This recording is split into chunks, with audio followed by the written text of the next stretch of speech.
नमस्कार। जैसा हम सभी जानते हैं कि भारतवर्ष सदैव अनादिकाल से एक बहुभाषी देश रहा है और अनेक भाषाएं, अगणित भाषाएं हिमालय से लेकर कन्याकुमारी तक और राजस्थान से कामरूप तक इस देश में बोली जाती रही हैं। उन भाषाओं में परस्पर सम्मिश्रण भी बहुत होता रहा है। युधिष्ठिर ने महाभारत में कहा कि जातियों का इतना सम्मिश्रण इस देश में हुआ है कि किसकी जाति शुद्ध है यह नहीं कहा जा सकता। परस्पर संकर इनमें होता गया है। भाषाओं का भी इसी प्रकार से संकर होता रहा है, सम्मिश्रण होता रहा है। और यह दावा करना कि हमारी भाषा में किसी दूसरी भाषा का कोई शब्द नहीं आया है और न हम किसी दूसरी भाषा का शब्द बोलते हैं, यह बहुत ही मिथ्यावाद होगा। संस्कृत में तमिल के शब्द आ गए, संस्कृत के शब्द तमिल में गए। इसी प्रकार से प्राकृत के शब्द, देशज भाषाओं के शब्द संस्कृत में आए और संस्कृत की बहुत सी शब्दावली तो इन भाषाओं में गई ही। इसलिए आज हम जो भाषा बोल रहे हैं उसमें कितनी भाषाओं के दूसरी भाषाओं के कितने शब्द आए हैं, यह इस बात पर हमारा ध्यान कदाचित नहीं जाता। कदाचित ही कोई ऐसा दिन होता होगा जब मैं रोटी इस शब्द का इस्तेमाल या प्रयोग अपने दैनंदिन जीवन में, रोजमर्रा की लोक यात्रा में न करता हूं। भाषा विज्ञान के जानकार कहते हैं कि रोटी शब्द तो तुर्की से हमारी भाषा में, हिंदी में आया है, मूलतः संस्कृत का शब्द नहीं है।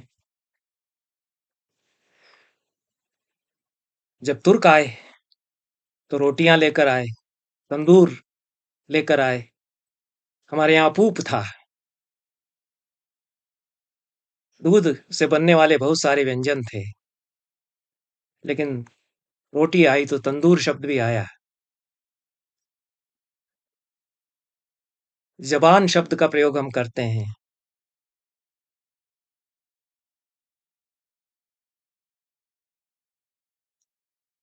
ये अलग अलग संदर्भों में, कहीं हम जिह्वा कहते हैं, कहीं जीभ कहते हैं, कहीं जबान कहते हैं। तेरी जबान बड़ी चटोरी है यह मैं नहीं कभी कहूंगा, पर तेरी जबान बहुत चलती है, यह मैं प्रायः कहता हूं। ये जबान शब्द उर्दू और फारसी से आया हुआ है।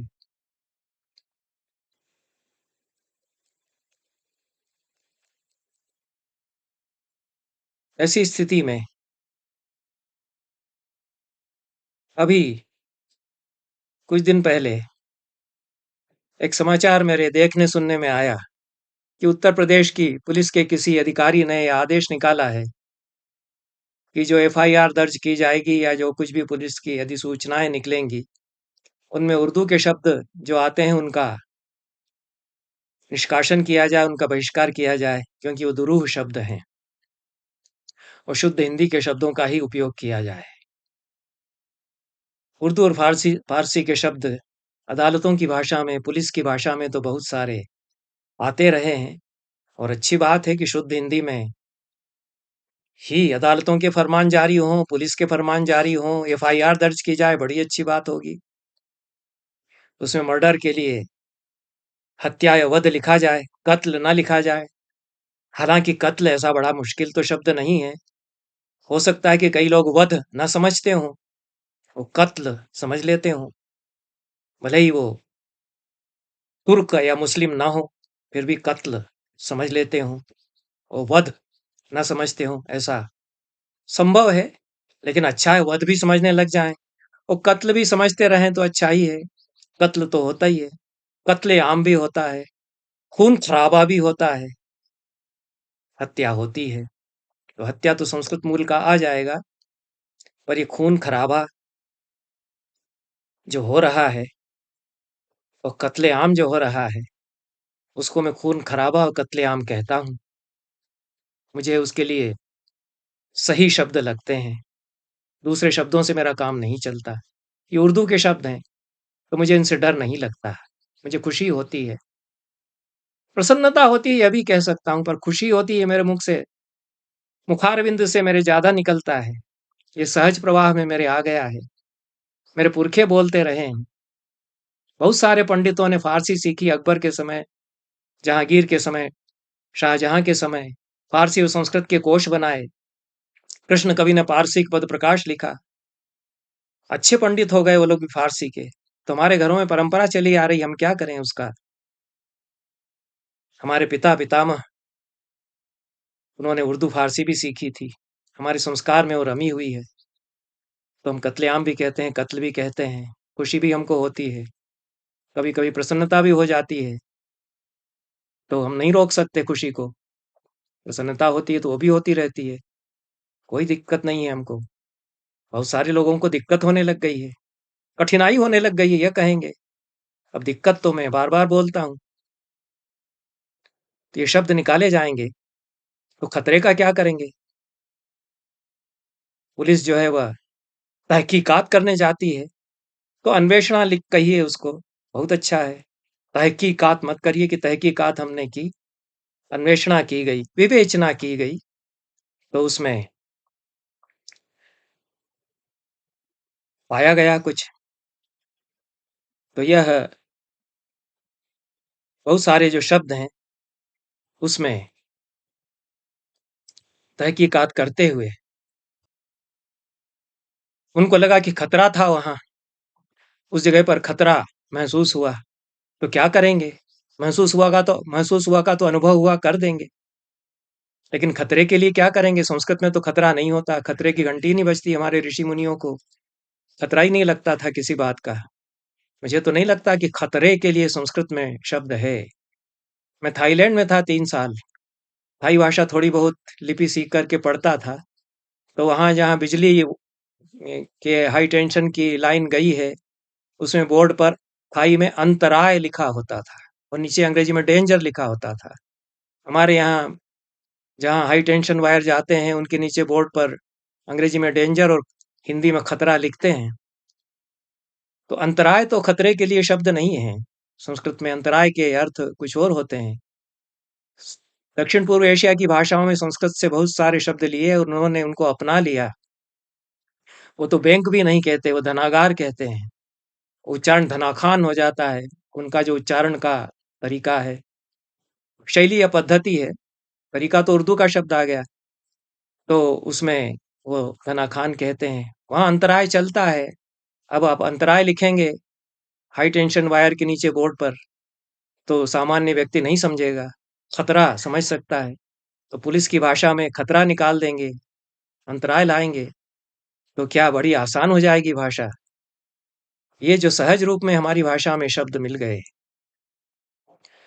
और वो भाषा इस देश की भाषा है, इस देश की धरती में उसने जन्म लिया, हमारे खून में रम गई है। जैसे हिंदी हमारे खून में रमी हुई है, हमारे संस्कारों में, जैसे संस्कृत हमारे भीतर से उपजती है, संस्कृत में हम बोलते हैं सगौरव, संस्कृत में हम लिखते हैं, उतनी ही सहजता से उर्दू की शब्दावली, पदावली, बहुत सारी शायरियाँ हमारे भीतर रमी हुई हैं। हम बोलते हैं, तो क्या करेंगे? हमें रोका जाएगा क्या कि ये भाषा आपकी विजातीय भाषा है, इसका इस्तेमाल आप नहीं कर सकते? इस तरह के फरमान जब निकलने लग गए हैं, मतलब आदेश निकलने लग गए हैं, तो फरमान शब्द भी संस्कृत के बाद के काव्यों में उर्दू से लेकर के संस्कृत के काव्यों में प्रयुक्त होने लग गया। जहाँ उन्होंने मुगल बादशाहों के बारे में लिखा है, इतिहास के बहुत सारे ग्रंथ संस्कृत में लिखे गए, औरंगजेब के ज़माने का इतिहास, शाहजहां के ज़माने का इतिहास, और उसमें वो आदेश का प्रयोग नहीं करते, फरमानम शब्द ही वो लिखने लग गए। उन्होंने तो संस्कृत में ही ले लिया फरमान। तो बहुत सारे शब्द इस प्रकार से हमारी भाषा में आ गए, क्योंकि वो भाषा हमारी एक सहज भाषा हो गई थी। तो उर्दू में लिखने लग गए लोग। मेरे पिताजी संस्कृत में खूब लिखते थे, हिंदी के वे लेखक थे ही। उर्दू में भी वो लिखते थे शायरी, कई लोग लिखते हैं। तो उसका क्या किया जाएगा?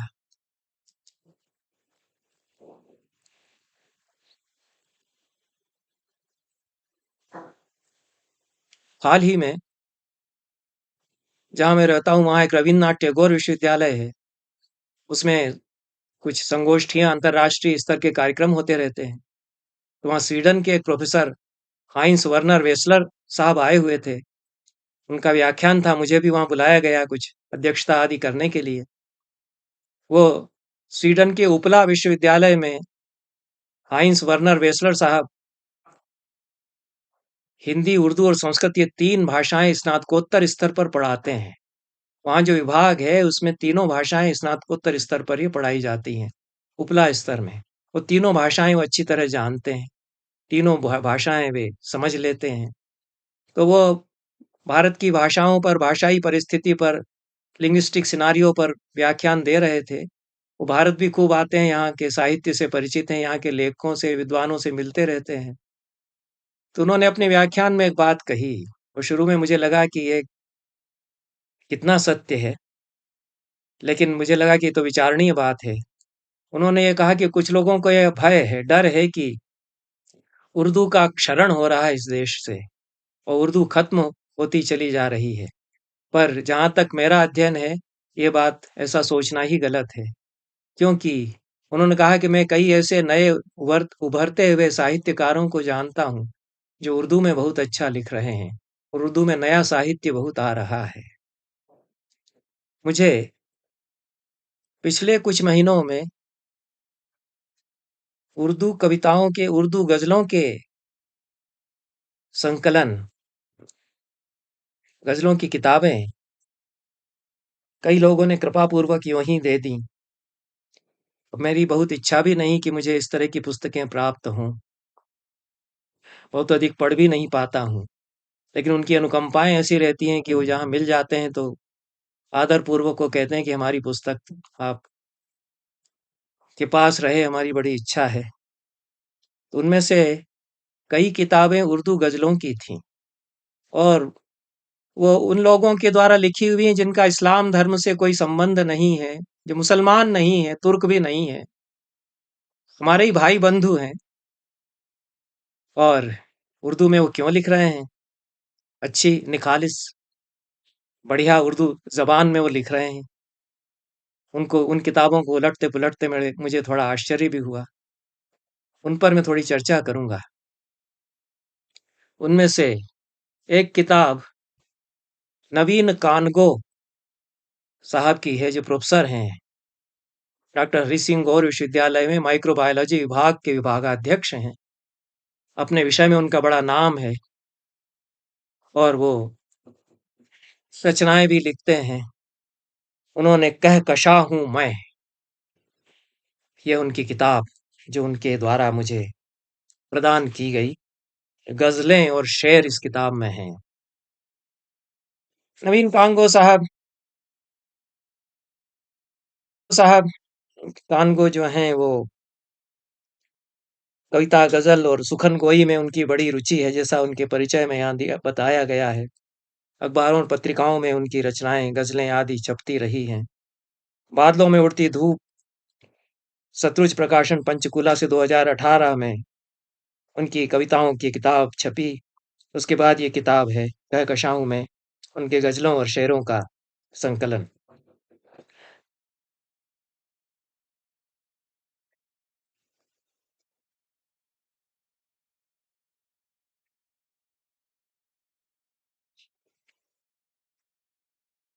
ऑनलाइन गाथा द एंडलेस टेल, ये इसके प्रकाशक का नाम है और लखनऊ उत्तर प्रदेश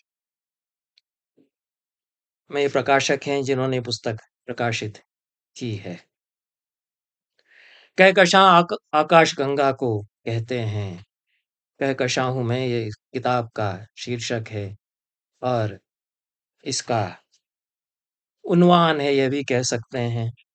और पहली जो इसकी गज़ल है उसका भी शीर्षक यही है।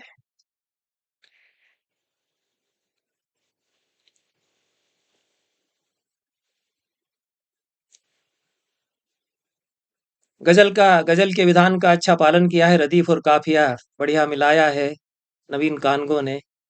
जहाँ तक मुझे जानकारी है, गजल में 5 शेर कम से कम होने चाहिए और 25 तक होने चाहिए, 5 से 25, ऐसी परंपरा है।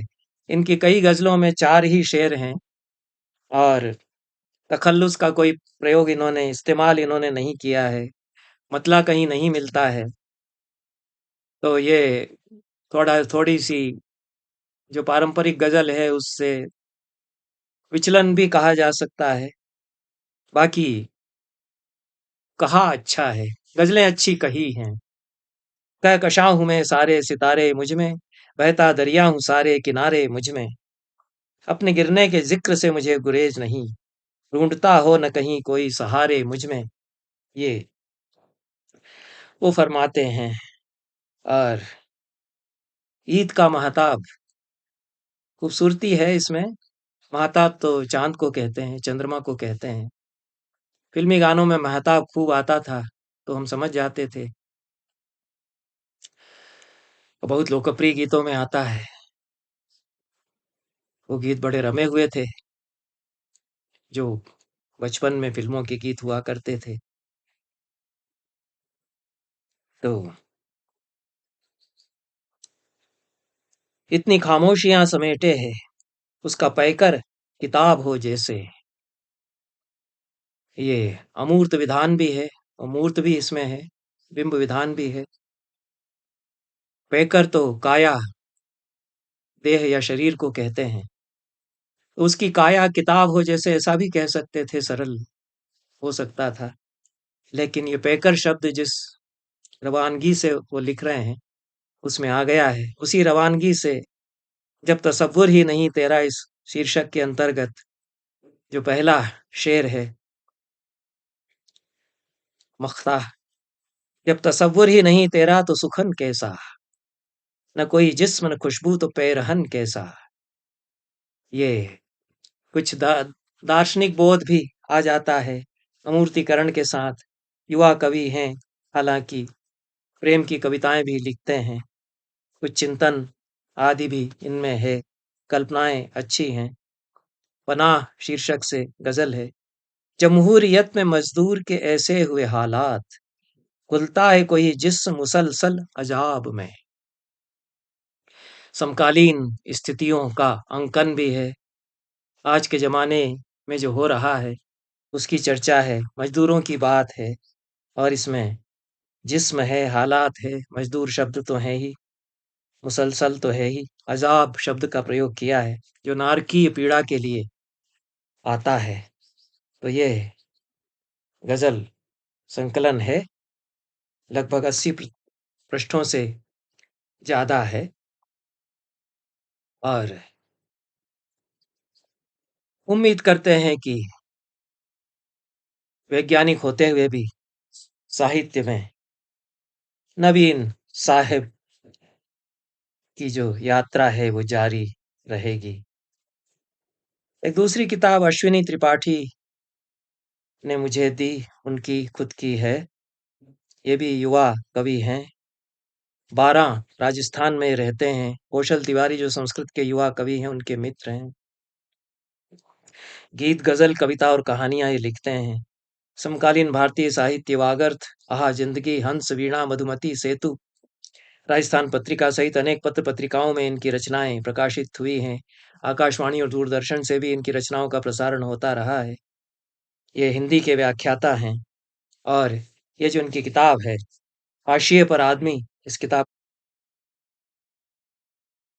का शीर्षक है। बोधि प्रकाशन जयपुर से यह किताब छपी है।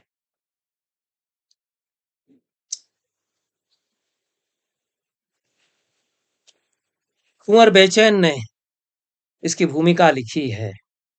कुंवर बेचैन जाने माने कवि हैं, लोकप्रिय कवि हैं। उनकी रचनाएं खूब प्रकाशित और प्रसारित होती रही हैं, पढ़ी सुनी भी जाती रही हैं, लोकप्रिय हमारे जमाने के वे शायर रहे हैं। प्रेम की सात्विक अनुभूति और समाज के दर्द का संवेदनात्मक बयान है अश्विनी त्रिपाठी की गजलें। ऐसा कुंवर बेचैन का आकलन है इस भूमिका में। और इस किताब में 84 रचनाएं, 84 गजलें अश्विनी त्रिपाठी की हैं और प्रत्येक गजल में कम से कम 5 शेर तो हैं। ये इस विधान का इन्होंने पालन किया है, 5 से अधिक भी हैं, लेकिन 5 कम कम से कम हैं। तो मुझे बताया गया कि 5 होने चाहिए। ये बात इनको कदाचित इनके संज्ञान में है और जीवन की अनुभूतियाँ हैं, जो गज़ल में होता है कि एक क्षण की अनुभूति को पकड़ा जाता है, बारीकी से पकड़ा जाता है, तसव्वुर होता है, ख़याल की दुनिया में जो कुछ घटता है, उसको उतारता है गज़ल लिखने वाला। चंद सिक्कों की खनक पर डगमगाया जब कभी, पर्स में रखी तेरी तस्वीर ने रोका मुझे। बोलते लब लोग बोलते लब रोक न पाए मेरे कदमों को तब, मौन आँखों से छलकते नीर ने रोका मुझे। जो गज़ल की बहर है, उसको समझ कर के लिखा है। कहीं-कहीं तखल्लुस का भी प्रयोग किया है। अश्विन किसी गज़ल के मतले में, बिखर कर चूर होता हूँ सदा शीशे शामे अश्विन, मेरे अपनों के हाथों में जो खंजर देख लेता हूँ। इस तरह की इनकी गज़लों की रवानगी है और ये भी युवा कवि हैं। और भी बहुत सारे लोग हैं, ये तो इत्तेफ़ाक से मतलब संयोग से मेरे पास आ गई, इनका मैं और क्या करता? तो कुछ मैंने पढ़ा, ठीक ही लगी। लक्ष्मी नारायण पांडे भोपाल में संस्कृत महाविद्यालय के प्राचार्य रहे हैं, विद्वान हैं और विदग्ध व्यक्ति हैं। संस्कृत में भी अच्छी कविताएं लिखते हैं, गीत लिखते हैं। बुंदेली में भी गीत, बढ़िया गीत लिखते हैं। लोक से जुड़े हुए कवि हैं और गजल भी वो लिखते हैं। उनका गजल का संग्रह यह है, नहीं कहूंगा मैं रात को दिन। ये प्रौढ़ वयस के कवि हैं, अभी तक जिनकी चर्चा मैंने की वह तो अभी मसें उनकी भींगी हैं। बहुत उम्र तो बहुत कम भी नहीं है दोनों की, लेकिन डॉक्टर लक्ष्मी नारायण पांडे रचना में भी प्रौढ़ हैं, वयस में भी प्रौढ़ हैं और ये संदर्भ प्रकाशन भोपाल से उनका गजलों का संकलन छपा है और जो कविताएं उन्होंने लिखी उनको गजल भी कहा जा सकता है। बहुत आग्रह नहीं किया है। संस्कृत में भी गजलें लिखी हैं लक्ष्मीनारायण पांडे जी ने और कहा है कि गीत भी इनको कह सकते हैं। गजल गेय तो होती ही है। तो यह नहीं कहूंगा मैं रात को दिन, इसमें जीवन की पटकथा लक्ष्मी नारायण पांडे लिखते हैं, फलसफा जिंदगी का बुनते हैं, सरस श्रृंगार की पटकथा भी वे रचते हैं और चंद्रमा उनको रोटी की तरह लगता है। कहीं कहीं भूख और भय और क्षरण की बात वो करते हैं, जीवन की अनंतता की बात भी वे करते हैं और यूं तो यहाँ सबको है खबर, राजा को पता ही नहीं। ये उनकी गजल कुछ फक्कड़पन के साथ, बहुत सारे बयान उनके हैं। जिंदगी यूं ही गुजार लेता हूँ, ये उनकी एक रचना का शीर्षक है। अच्छी गजलें हैं और बहुत संख्या में हैं, 100 के करीब इसमें रचनाएं हैं। मर्म जीवन पटकथा का नीड़ का निर्माण फिर देहरी का देहरी के दीप सा क्यों, वेदना कुल प्राण फिर। यह इस तरह से गजल चलती है और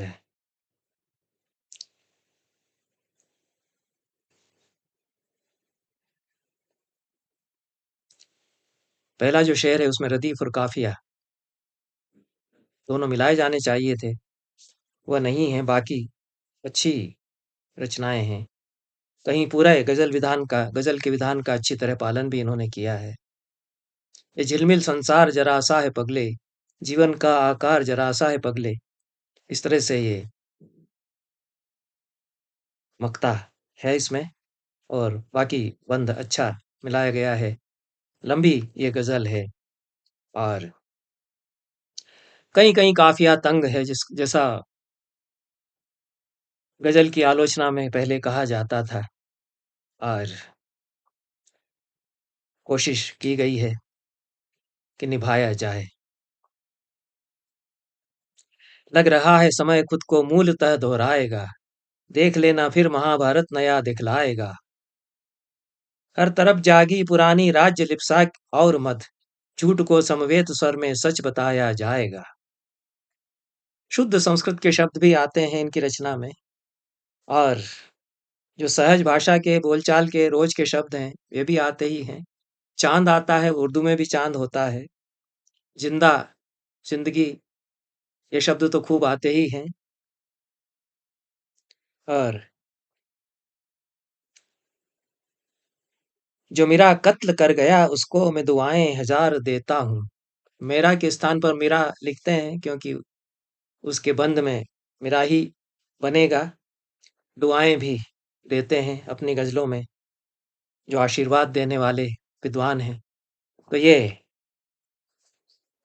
रचना यात्रा इनकी बराबर चलती रही है 3 भाषाओं में, ये अच्छी बात है।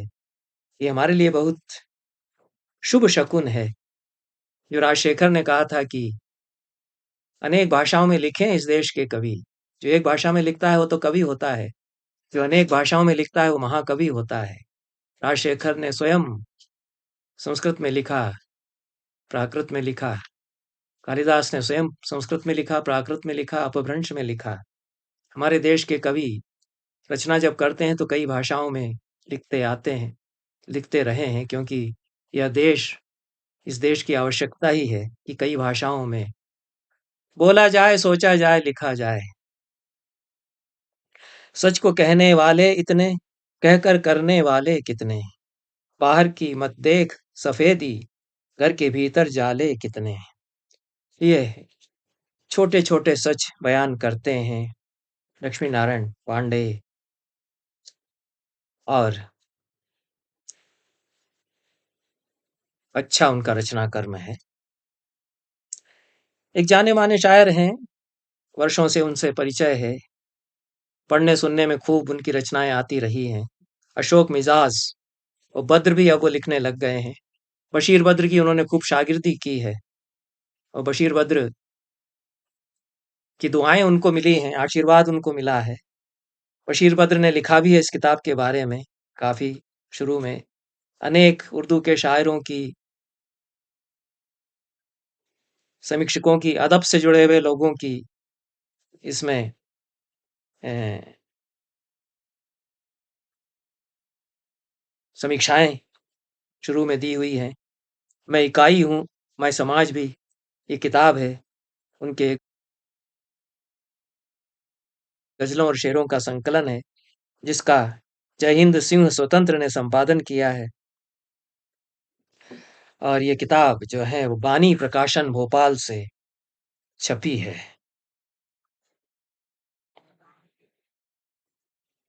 सुपरिचित प्रकाशक हैं, इनकी प्रकाशनों की पहले भी चर्चा की जाती रही है।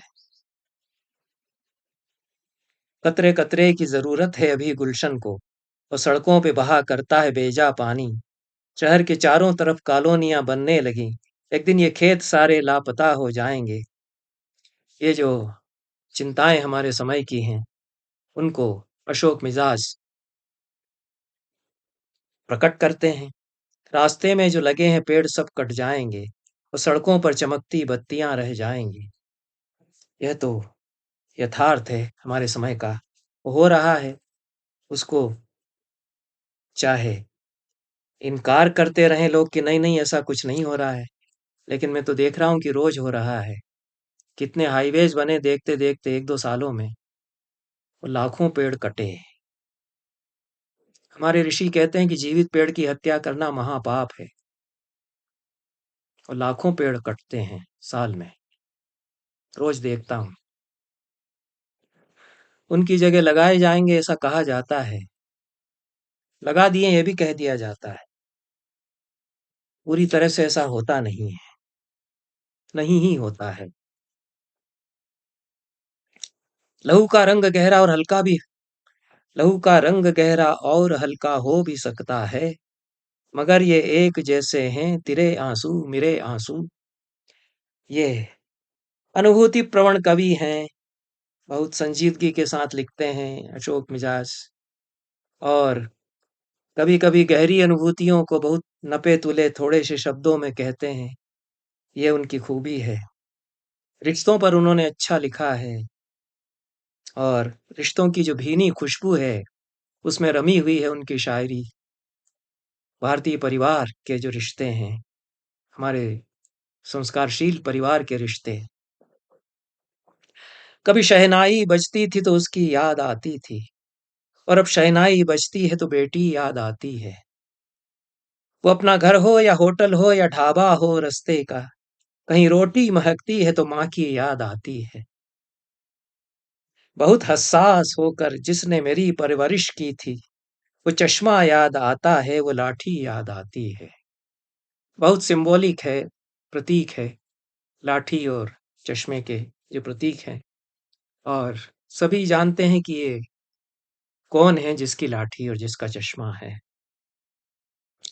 कोई भी दिन नहीं ऐसा कि जिस दिन ये नहीं होता, घड़ी जब बांधता हूं मैं तो राखी याद आती है।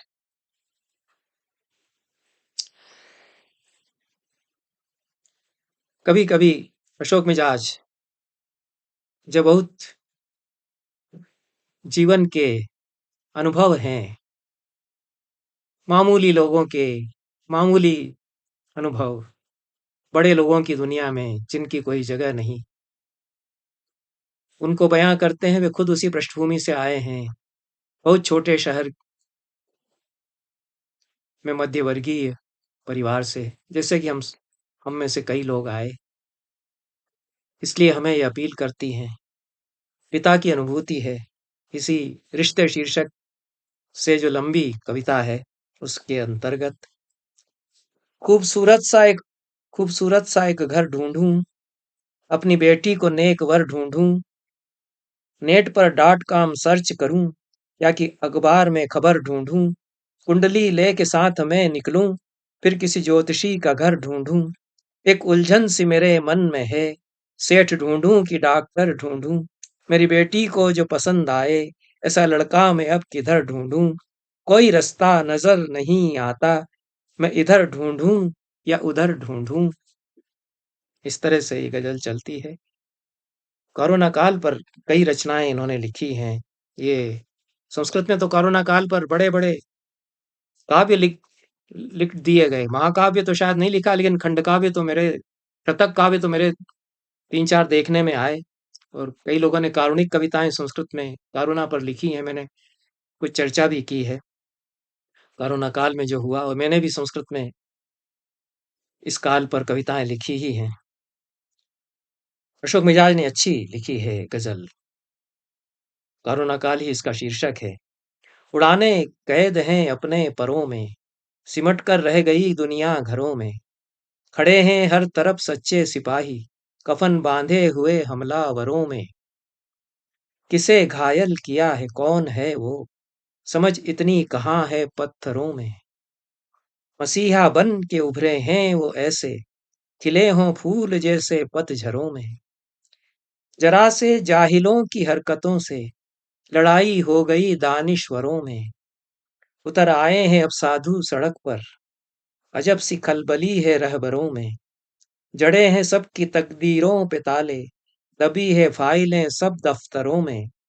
कभी उम्मीद का दामन न छोड़ो, गजल होगी सुनहरे अक्षरों में। आगे बढ़ा, एक तरह से भरत वाक्य लिखते हैं इसमें, आशीर्वचन उचारते हैं अशोक मिजाज। ये चंद रोज की आफत है और कुछ भी नहीं, इलाज इसका हिफाजत है और कुछ भी नहीं। खबर नवीसों को खबरें बनानी पड़ती हैं, ये मसअलों की तिजारत है और कुछ भी नहीं।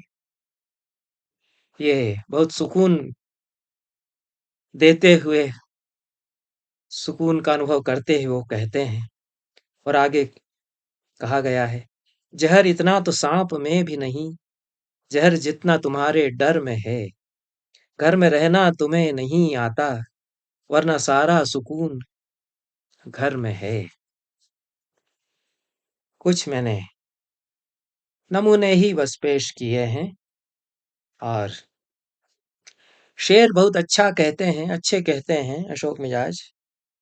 और उर्दू शायरी की जो रवानगी है, जो ट्रेडिशन परंपराएं हैं, उनको वे बखूबी निभाते हैं। मुकम्मल गजल कहते हैं, मुकम्मल रचनाएं, और पक्के शेर भी वो कहते हैं। अच्छा मंजे हुए शायर उनको कह सकते हैं। अच्छा उन्होंने अभ्यास किया है खूब, क्योंकि कई किताबें उनकी शाया हो चुकी हैं, प्रकाशित हो चुकी हैं अशोक मिजाज की। और अपनी रचनाओं के लिए पुरस्कार और सम्मान भी उनको खूब मिले हैं। इस किताब पर भी उनको उर्दू अकादमी भोपाल का सम्मान मिला है। और शिफा ग्वालियरी पुरस्कार उनको मिला है। निश्तर खानकाही गजल स्मृति अवार्ड बिजनौर से उनको मिला है। नई गजल सम्मान उनको मिला है। मध्य प्रदेश हिंदी साहित्य सम्मेलन की सागर पन्ना उमरिया इकाइयों द्वारा सम्मानित है। साहित्य सृजन सम्मान उनको मिला है, इत्यादि इत्यादि कई संस्थाओं से उनको इनामों से नवाजा गया है। पुरस्कार सम्मान उनको मिले हैं। वे भी रसायन शास्त्र में एमएससी हैं। बैंक में जहाँ तक मुझे जानकारी है नौकरी करते रहे हैं या कर रहे हैं। और समंदरों का मिजाज, ये फारसी लिपि में और देवनागरी लिपि दोनों में अलग अलग शाया हुई है, छपी है ये किताब। सिग्नेचर उनकी किताब है। गजल नामा उर्दू में उनकी किताब है। और गजल और शेरों का संकलन उन्होंने संपादित किया है। आवाज किसी किसी पे गजल मेहरबान होती है, मैं अशोक हूँ, मैं मिजाज भी, ये उर्दू में उनकी गजलों का संकलन है। अशोक मिजाज की चुनिंदा चुनिंदा गजलें, ये उनकी किताब है। समंदर आज भी चुप है, सिसकियों की सदा, श्री राम कहानी, ये हिंदी और उर्दू दोनों लिपियों में, देवनागरी और उर्दू दोनों लिपियों में उनकी किताबें छपती रही हैं। और काफ़ी किताबें उनकी छपी हैं। 2-3 शेर इसके और सुना करके मैं अपनी बात खत्म करता हूँ। उसका बिखरना तय था, सो आखिर बिखर गया। एक फूल घिर गया था कई तितलियों के बीच। मैं उथला सोचने वाला नहीं हूँ, समंदर हूँ, नदी नाला नहीं हूँ। ये चंद फूल ही अब राह की रुकावट हैं। पहाड़ जितने थे हम रोंद कर निकल आए। अब कुछ चर्चा करते करते मुझे फिराक गोरखपुरी की याद बराबर आती रही। वो उर्दू के महान शायरों में से माने जाते हैं, और बड़े शायर हैं। रघुपति सहाय उनका मूलतः नाम था। अंग्रेजी के प्रोफेसर थे। उनकी गजलें कभी हम पढ़ते रहे, पढ़ते पढ़ते कभी याद रह जाती हैं। उसमें से एक उनकी रचना सुना करके मैं बात समाप्त करता हूँ। लहरों, ये कुछ पंक्तियां उनकी हैं। और एक और जो मुझे उनकी रचना बहुत पसंद थी, जिसमें भारतीय गृहिणी का बहुत ही सुंदर वर्णन किया है उन्होंने। और उसमें ये पंक्ति आती है, तुलसी पे चढ़ाती है पानी दमे सुबह। वो सुबह क्या क्या कर रही तुलसी के उसमें गमले में, उसके लिए खास शब्द है, वह भी उसमें आया है। तो यह उन्होंने मुस्कान का वर्णन किया है अपनी कुछ लाइनों में। लहरों में खिला कमल नहाए जैसे, लहरों में खिला कमल नहाए जैसे, दोषी जाए सुबह गुनगुनाए जैसे। सुबह की देवी जैसे गुनगुनाए, लहरों में खिला कमल नहाए जैसे, दोषी जाए सुबह गुनगुनाए जैसे। ये रूप, ये लोच, ये तरन्नुम, ये निखार, बच्चा सोते में मुस्कुराए जैसे। तो उसमें रूप भी है, लोच भी है, निखार भी है। कविता में बना रहे रूप भी, लोच भी, निखार भी। दोषी या सुबह भी उतरती रहे, वो भोर की देवी भी आए। यही कविता के लिए, भारत के लिए, भारत देश की भाषा के लिए, जीवन के लिए अच्छा होगा। राजनीति के लिए जो हो वह उसको मुबारक।